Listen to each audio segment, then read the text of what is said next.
జుట్టు రాలిపోతుంటే వాడుతున్న షాంపూలు మారుస్తాం, కొత్త షాంపూలను ప్రయత్నిస్తాం. అంతేనా? తలకు పెట్టే నూనెల్ని కూడా మార్చేస్తాం.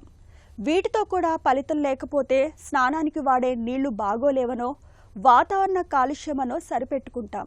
కానీ జుట్టు రాలడానికి అసలు కారణం తల మీద కాదు, పొట్టలో ఉందంటే నమ్ముతారా? వినడానికి ఆశ్చర్యంగా ఉన్నా ఇది 100కి 100 పాళ్ళు నిజమని చెబుతారు డాక్టర్లు. అసలు పొట్టకు జుట్టుకు సంబంధం ఏంటి? పొట్ట ఆరోగ్యం దెబ్బతినడం వల్ల జుట్టు ఎలా రాలుతుంది? ఆసక్తికరమైన ఈ విషయం గురించి ఇప్పుడు తెలుసుకుందాం.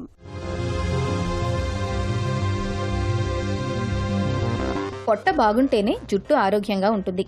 ఏ కారణంగానైనా పొట్ట ఆరోగ్యం దెబ్బతిన్నా, పేగుల్లో మంచి బ్యాక్టీరియా మోతాదు తగ్గినా ఆ ప్రభావం మన జుట్టుపై పడుతుందని హెచ్చరిస్తున్నారు డాక్టర్లు.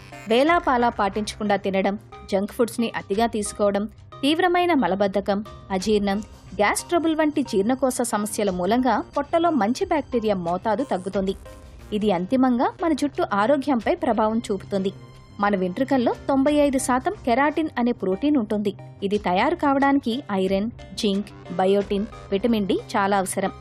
ఇవన్నీ మన పేగుల గోడల ద్వారానే రక్తంలోకి శోషించబడతాయి. పొట్ట ఆరోగ్యం సరిగా లేనప్పుడు, వాటిలో మంచి బ్యాక్టీరియా మోతాదు తగ్గినప్పుడు, పేగుల్లో వాపు ఉన్నప్పుడు మనం తిన్న ఆహారంలోని సుమారు 40 నుంచి 50% పోషకాలు వృధాగా బయటకు పోతాయి. ఫలితంగా జుట్టుకు సరైన పోషకాలు అందవు. దీంతో వెంట్రుకలు పలచబడి ఊడిపోతాయని డాక్టర్లు చెబుతున్నారు. ఈ నేపథ్యంలో పొట్ట ఆరోగ్యాన్ని చక్కగా ఉంచుకోవడం చాలా అవసరం.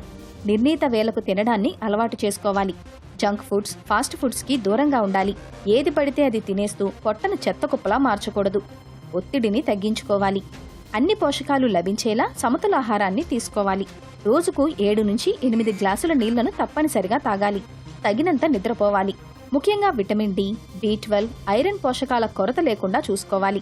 ఈ జాగ్రత్తలు పొట్టతో పాటు జుట్టు ఆరోగ్యాన్ని కూడా చక్కగా ఉంచుతాయి.